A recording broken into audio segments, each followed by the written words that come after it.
So yun, good day. Bali yan, meron tayong gagawin dito ang Easy Ride 115. Yan, bali nandito nga pala tayo sa saan eksaktong location na ito, sir? Cabanatuan, Nueva Ecija na. Yan, bali pinuntahan natin tong Easy Ride 115 ni sir dahil sobrang sakit na ng ulo ni sir dito sa motor niya. Dahil nasa ilang kilometer pa lang, sir? Minsan 10 to 15. Oh, minsan daw mga 10 to 15 kilometer, bigla-bigla na lang umihinto. Hindi kuryente, kaya lang. Ito talaga pag kahit anong gano'n mo. Wala, ayaw talaga umusad. Ang lakas ng pumuputok-putok siya. Yun yung gagawa natin ng paraan. Yun yung pinaka problema ng Easy Ride 115 na to. Kapag tumakbo daw ng mga 10 to 15 kilometer, ang nangyayari, nawawala ng hatak, tapos minsan ayaw ng umandar. Pagka pinapaandar naman, may kuryente naman. Pag chinek sa spark plug, gumagana naman yung kuryente, pero ayaw niyang umandar, ayaw niyang humatak. Pero kapag pinahinga na, mga ilang minutes ang pahinga mo nun, sir? Ito lang ang 5 minutes, tumatakbo. 5 minutes. Papahinga lang daw mahigit 5 minutes. Pagkatang napahinga siya, tira lang yun. Aandar na naman. Yan bali yung gagawin natin. Tapos syempre, pagka sinilip natin yung makina nito, i-upgrade na rin natin to ng ng 160cc para kahit papaano maramdaman naman ni sir yung hatak.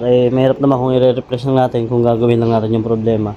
Sayang ang dayo natin kay sir, kaya mas maigi pagka nasolusyonan na natin yung problema na gano'n ni sir, i-upgrade naman natin tong ERA ni sir. Bali babaklasin ko na lang muna to, tapos bibidyo ko na lang ulit kapag nakasalpak na, din road test ko to mamaya dun sa labas.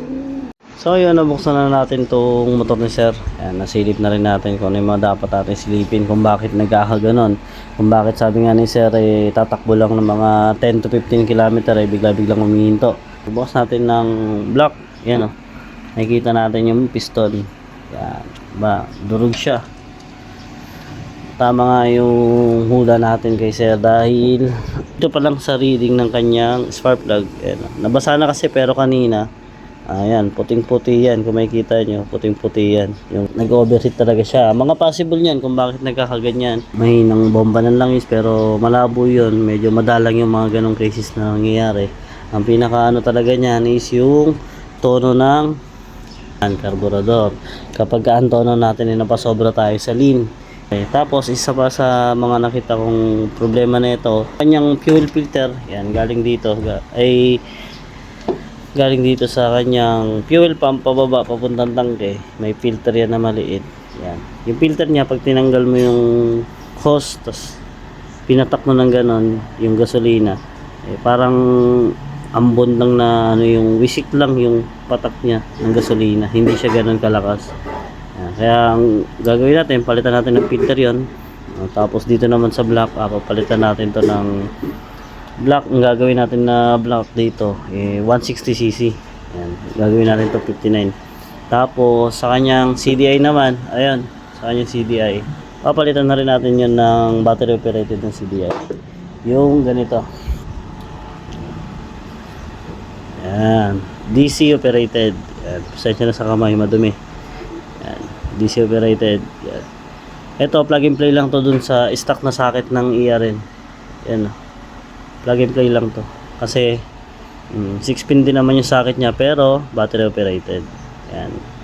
Kaya maraming malilito dito kasi yung iba nalilito dito dahil iba kamukha na ito. Pag sinalpak to doon, akala nila plug and play. Hindi nila alam DC to. DC operated to, hindi to AC. Kaya dito minsan nagkakatalo. Yan. At yun, nasalpak na natin yung block. Yan. Salpak na natin yung 59 ni sir. Dito sa carb naman, nag-reject tayo sa carb. Yan, bali meron tayong in-adjust dyan sa carb para kahit paano hindi siya maghagok at hindi siya kumain ng malakas na gasolina. Nakapa ito ignition ko. Ayan, testing natin.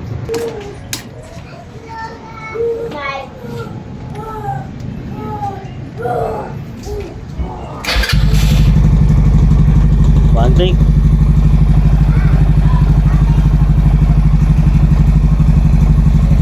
Kalmado yung minor.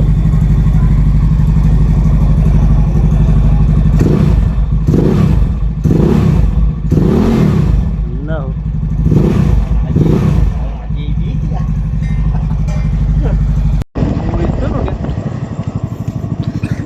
Ayun na, bali gabi na. Bali test drive kami ni sir. Susubukan namin tong Easy Ride 150 ni sir kung goods na nga ba manakbo. Bali si sir na mismo ang may hawak. Yan.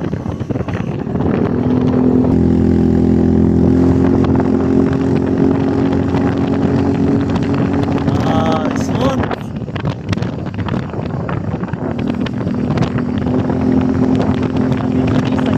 Ha? Oo, hindi na pwede sagad.